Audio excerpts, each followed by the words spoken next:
And welcome everyone, thank you very much for joining me today in the latest episodes.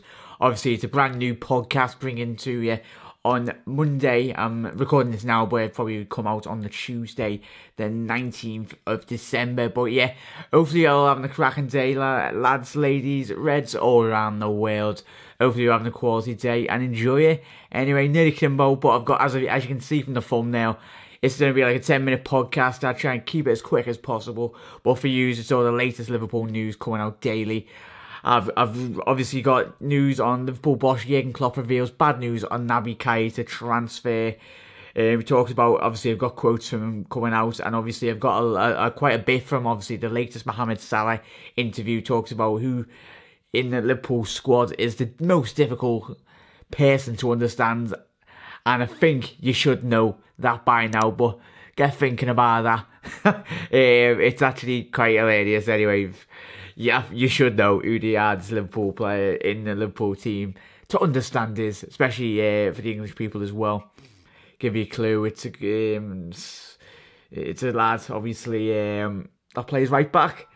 So yeah, and obviously going into the final story as well, it's going to be obviously about Teixeira. There's some fantastic news coming out of China in maybe obviously a long-term target for Liverpool Football Club, but it was one of those targets that got away in the summer, in the last couple of summers gone. But could he be coming to Liverpool? It's rumours, but I'll talk about that story as well. As always, I leave all the stories in the description so you can check them out as well in the full extent after this podcast or videos as well. And if you're new around here, I do podcasts, whole host of video content on Liverpool Football Club. So if you like this, hit that subscribe button and leave a like. It goes a long way as well if you like what I do. So yeah, thank you very much everyone. Let's get cracking really on Jurgen Klopp. Obviously 22 agreed to switch to Anfield over the summer, which will go through in July 2018. There has been talk that the move may be fast-tracked to this January, but Klopp has rubbished the suggestions any deal will go through early. He is quoted as Jurgen Klopp is saying, there is an agreement with the club that he will come in June or July to Liverpool next summer. There is nothing else to say about that. We really don't think about it because of all the things Leipzig have said.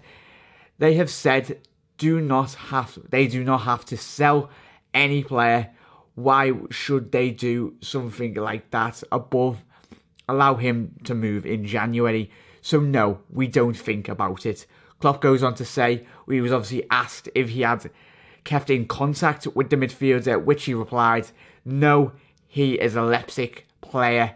Obviously, Jurgen then goes on later in the story, just talking a little bit about Naby Keita being obviously Liverpool's primary target. Got tongue tied there.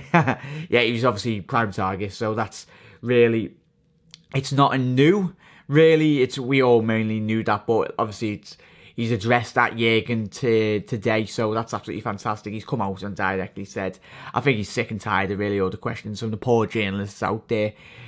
So I'm excited, and if you've not been watching RB Leipzig this summer, obviously Naby has got he's got a cheeky record for getting sent off. Hopefully he stops that when he comes to Liverpool, but it's very, very interesting to see, and I cannot wait to see him in a red shirt because I really think his dynamic ability and his quickness in that midfield and his attacking style, it'll be very, very beneficial to our midfield, and especially with the potential of obviously Philippe Coutinho looking like he's very much leaving next summer. That would be complemented by Naby Keita coming in the opposite direction, which is absolutely fantastic. But yeah, I'll leave that story in the comments, in the drop-down description, so check that out as well. So Mohamed Salah reveals the Liverpool player he cannot understand. Liverpool's talisman Mohamed Salah has revealed the one man in the dressing room he cannot understand. Obviously, in an interview with the official website, the Egyptian, who has scored 20 goals in 26, yes, that's absolutely madness, we all know this record, in 26 appearances, he's also revealed his trip to Anfield with Chelsea in 2014 had him dreaming of playing for the Reds. Salah was part of Chelsea's side which won 2-0 at Anfield in 2014, a result which left Liverpool title dreams in shreds. However, Salah was impressed. He goes on to say, Mohamed Salah's quoted saying, it was while I was at Chelsea that I first got to play at Anfield, Salah told the club's official website. I can remember I told myself I have to come here one day and play. After I'd experienced that atmosphere was unbelievable. Now I am even happier to play for Liverpool here. Why were Liverpool the right club for me? Goes on to say, because of many things.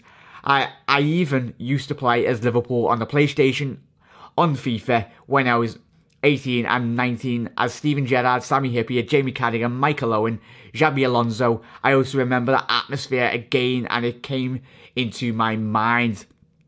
Asked, this is a quality line as well, asked if he understood the locals, he goes on to say, I understand Scouse, but it's very difficult. The accent is so hard to understand. Flano, obviously John Flanagan's accent, is the worst one, he said. I cannot understand anything from him. The way he is talking, he is not talking normally. I can conclude, obviously, my uni mates and all that, they do say for us Scousers, especially like Southerners and Manx and everyone really down from South, and especially if you come from another country, it's very difficult to actually understand Scousers. It takes a while, it takes a very hard, good listening too, but yeah, I love that line from Mohamed Salah. It seems like a top bloke anyway, but hopefully he'll get used to it.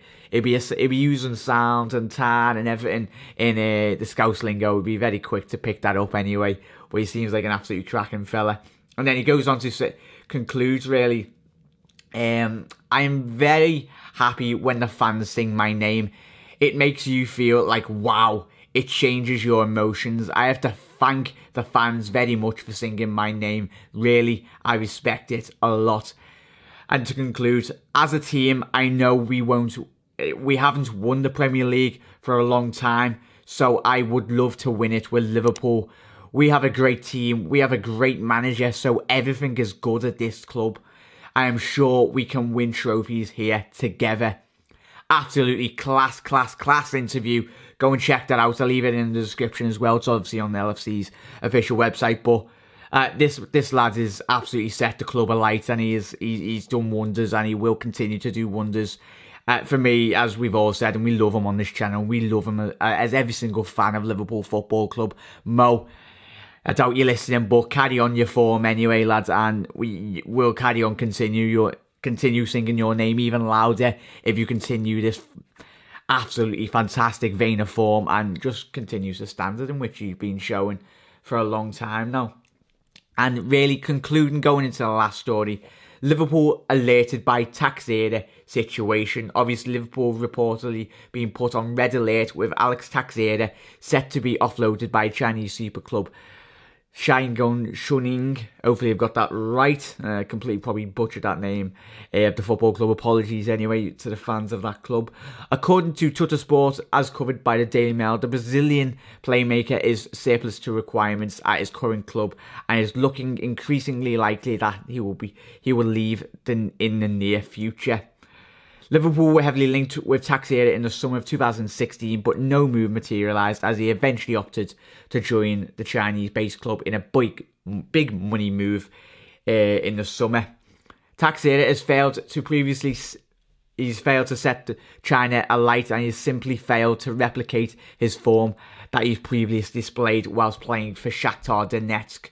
Liverpool are not short of creative options. Obviously, we've got Coutinho, Mohamed Salah, Mane, and a whole host of creative midfielders and creative forwards in this team. But let me know your thoughts on this. Would you take Alex Teixeira? Obviously, the hierarchy of Liverpool did try and bring him in a couple of summers back, as we just said then. But would you take him, especially if we do lose Coutinho next summer, and if he is available? Would you take it? He's obviously 27 years old, but obviously he's representatives native Brazilian 7 times at under 20 levels, but has not yet been called up to the senior setup. So let me know your thoughts.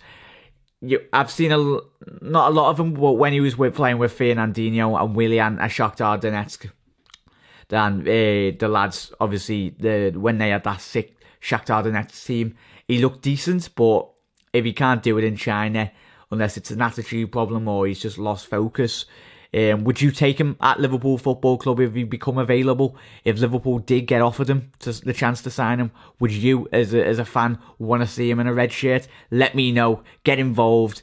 And yeah, everyone, thank you very much. Hopefully you enjoyed this. Tried to make it a quick podcast anyway, but thank you very much for listening, everyone. And if you could leave a like, and if you could hit that subscribe button as well, get involved, and I'll speak to you tomorrow in another video. But thank you very much, everyone. I'll love yous and leave yous, and as always, everyone, you'll never walk alone. Cheers.